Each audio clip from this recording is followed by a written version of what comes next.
ખ્રિસ્તમાં વાલા ભાઈઓ અને બહેનો, આજે આપણે એફએસસીનો લખેલો પત્ર એનો 4થો અધ્યાય 4 થી 6 વચનો જોવા માંગીએ છીએ.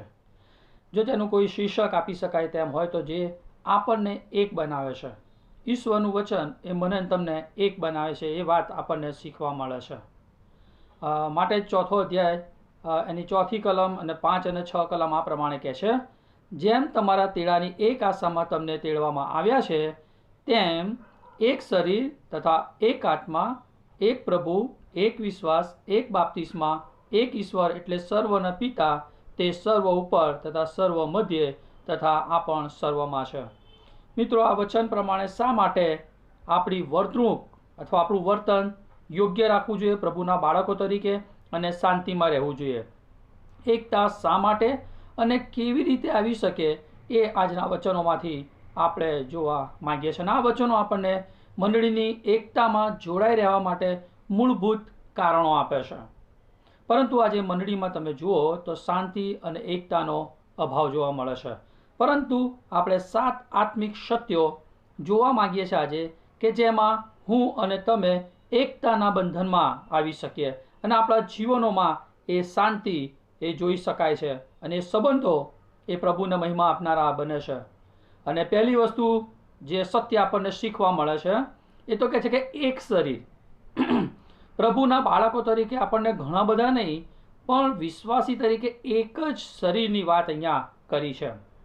તેમ છતાં બહુ દુઃખની વાત છે કે આજે આપણા ઘણા બધા ધાર્મિક પંથો અને મંડળીઓ જોવા મળે છે અને ઘણી બધી વખતે એકબીજાની વિરુદ્ધ જાય છે, એકબીજાને જોઈને મોં ફેરવી લે છે અને ઘણા બધા ભાગલા આજે જોવા મળે છે. પણ આ વચન કહે છે કે આપણે એક શરીર થવાની વાત અહીંયા લખવામાં આવી છે.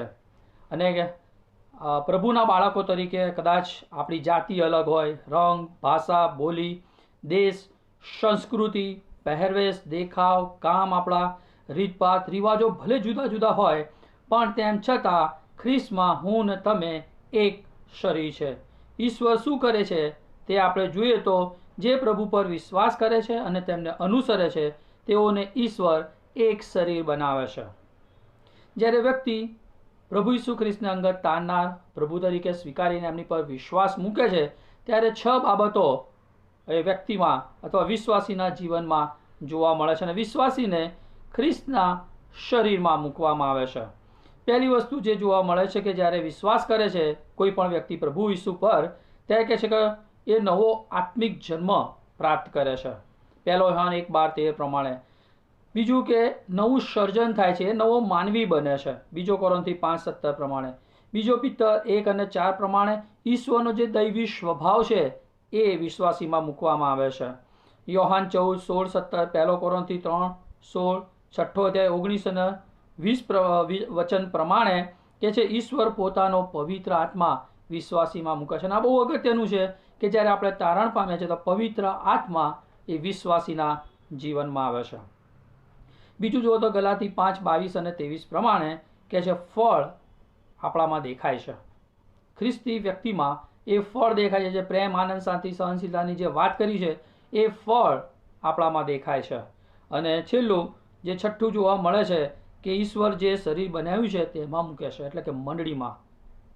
1 કોરિન્થી 12મો અધ્યાય 12 અને 16 વચન પ્રમાણે આપણે 12 થી 16 વચનોમાં આપણે શીખીએ છીએ કે મંડળીમાં મૂકે છે. અહીં જે શરીરની વાત કરી છે એટલે કે મંડળી, કે જેનું શિર પ્રભુ ઈસુ ખ્રિસ્ત હોય અને લોકો એટલે આપણે વિશ્વાસીઓ તરીકે એ શરીરના અવયવો બનીએ છીએ, એના ભાગ બનીએ છીએ. ભલે અલગ અલગ સ્વભાવ, જેમ મેં કીધું, રીત રિવાજ બધું અલગ હોય, પણ પ્રભુમાં એક બનીએ છીએ અને આપણે વાસ્તવિક રીતે એકબીજા માટે જીવન જીવે છે. માટે પ્રભુ અહીંયા જે મારા તમારા માટે કહેવા માંગે છે કે આપણે એક શરીરના અવયવો બનીએ. બીજું જોવા મળે છે કે એક આત્મા. પ્રભુના લોક તરીકે આપણને એક આત્મા આપવામાં આવે છે. એ જે 1 કોરિન્થી 6 અધ્યાય 19મું વચન, કે તમારામાં જે પવિત્ર આત્મા છે જે તમને ઈશ્વર પાસેથી મળે છે, કોઈના હાથ મૂકવાથી અથવા કોઈ વ્યક્તિ મારફતે નહીં, પણ પ્રભુ ઈસુ ઈશ્વર દ્વારા આપણને મળે છે. અને કે તેનું મંદિર તમારું શરીર છે, એ તમે નથી જાણતા? વળી તમે પોતાના નથી. જ્યારે આપણે પ્રભુને ઈશ્વર તરીકે સ્વીકાર્યા છે ત્યારે આપણે પોતાના નથી રહેતા, પણ આપણી ઈચ્છાઓ એ ઈશ્વરને આધીન થાય છે અને આપણે પ્રભુના બાળકો બનીએ છીએ અને પ્રભુનો જે આત્મા છે એ મારા અને તમારામાં આવીને વસે છે અને આપણે જે કાર્ય કરવું જોઈએ એ માટે આપણને માર્ગદર્શન અને દોરવણી પૂરા પાડે છે. 1 કોરિન્થી 3:16 કહે છે, તમે ઈશ્વરનું મંદિર છો અને તમારામાં ઈશ્વરનો આત્મા વસે છે, એ શું તમે નથી જાણતા? માટે મિત્રો, પ્રભુના બાળકો તરીકે મને તમને પવિત્ર આત્મા આપવા, એક સરખો આત્મા વિશ્વના દરેક વ્યક્તિને આપવામાં આવે છે અને આ પવિત્ર આત્મા એ ત્રિએક ઈશ્વરમાંના એક વ્યક્તિ છે. જે વ્યક્તિ ખ્રિસ્તને તારના તરીકે સ્વીકારે છે એને પવિત્ર આત્મા સદા રહેવાને માટે આપે છે. કે છે ઈશ્વરનો આત્મા એ તેડું આપે છે, સાથે કૃપાદાન અને દોરવણી પણ આપે છે. આપણને એક થઈ રહેવા માટે, એકતામાં રહેવાના માટે અને શરીરમાં રહીને મંડળીના અવયવો બનીને કાર્ય કરવાના માટે કૃપા આપે છે. યોગ્ય માર્ગે ચાલવાના માટે આપણને મદદ કરે છે.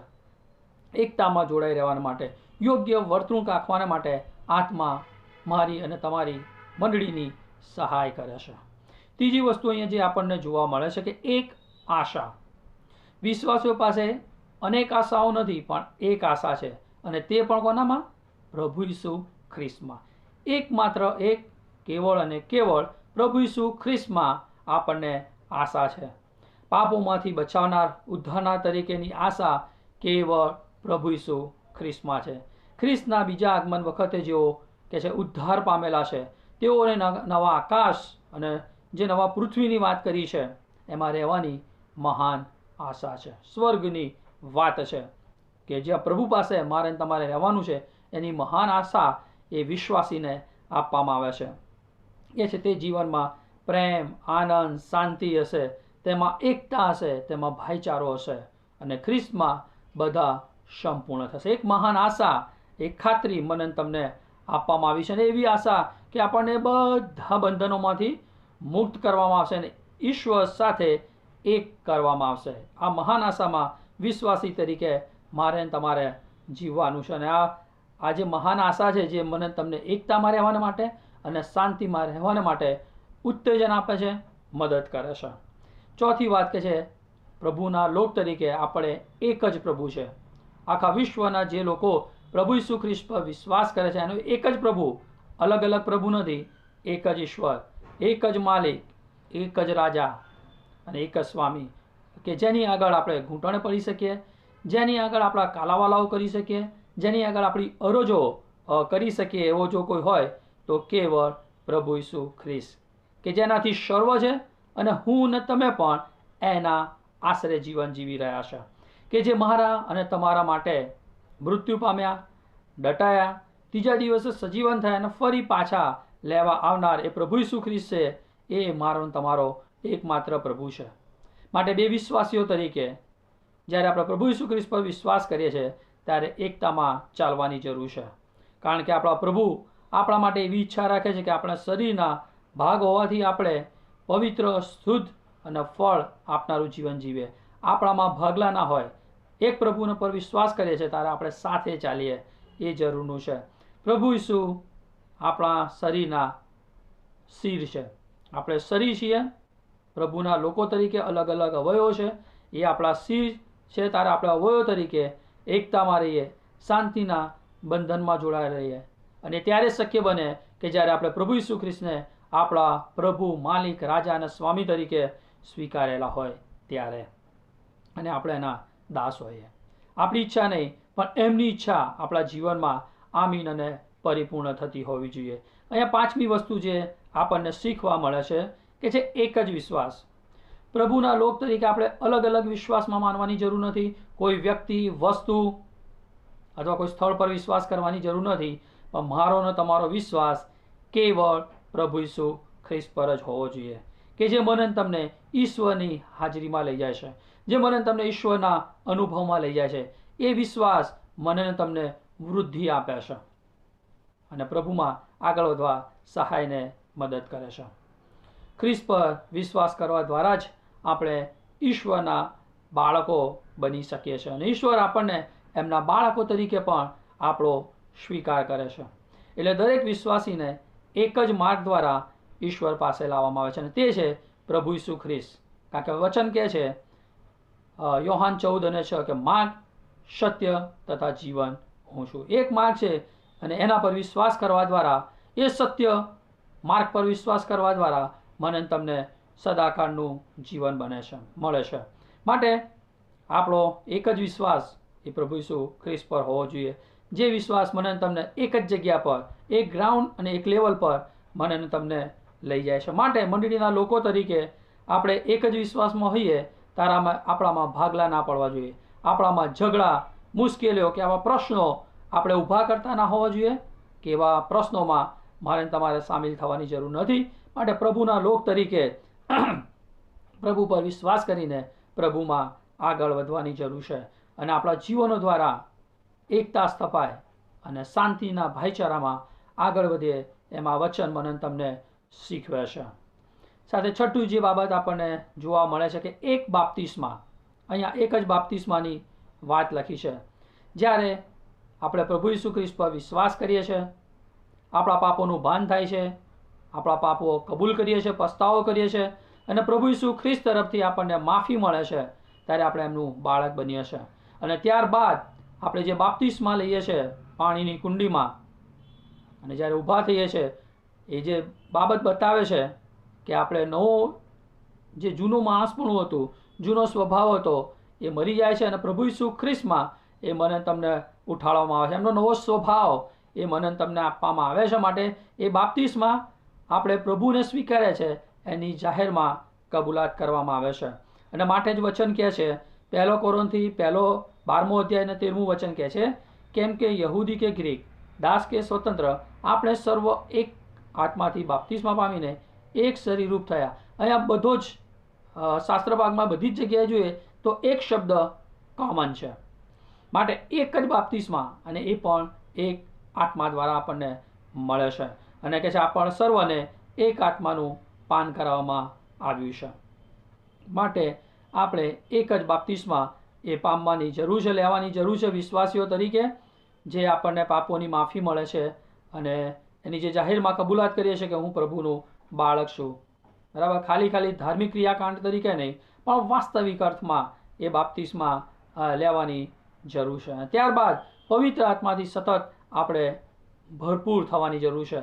આપણું સતત બદલાણ થાય, આપણે સતત પ્રભુ જેવા થતા જઈએ અને પવિત્ર આત્માનો કંટ્રોલ એ આપણી પર હોય. આપણી ઈચ્છાઓ પર કે આપણી વાસનાઓ કે આપણી ભૂંડી બાબતો પર આપણે આપણી ઈચ્છાઓ પ્રમાણે જીવીએ નહીં, પણ આપણી ઈચ્છાઓ પર પવિત્ર આત્માને કંટ્રોલ કરવા દઈએ અને પવિત્ર આત્માથી આપણે ભરપૂર થઈએ અને ઈશ્વર જેવા હું ને તમે બનતા જઈએ. અને જ્યારે આપણે આ પ્રકારનું સાચું બાપ્તિસ્મા લીધું હશે અને પવિત્ર આત્માથી સતત ભરપૂરીપણેમાં આગળ વધીએ છીએ, તો મંડળીમાં એક આત્માના બાપ્તિસ્મા દ્વારા આપણે એકતામાં જોડાયેલા રહે છે અને શાંતિનું જે બંધન છે એમાં ઐક્યતા જોવા મળે છે.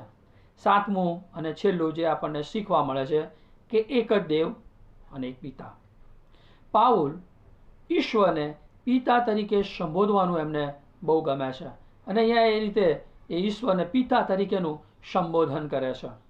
એક દેવ અથવા ઈશ્વર એટલે સર્વના ઉત્પન્ન કરતા, જે બધાથી સર્વશ્રેષ્ઠ છે, જે શક્તિમાન છે, જેની પાસે બધું જ કરવાનું સામર્થ્ય રહેલું છે, જે સર્વજ્ઞ છે, જે સર્વવ્યાપી છે, જે સર્વ સત્તાધીશ છે, જે પવિત્ર છે, જેનામાં કદી બદલાણ આવતું નથી અને બધી જ બાબતો એમના અંકુશ હેઠળ છે.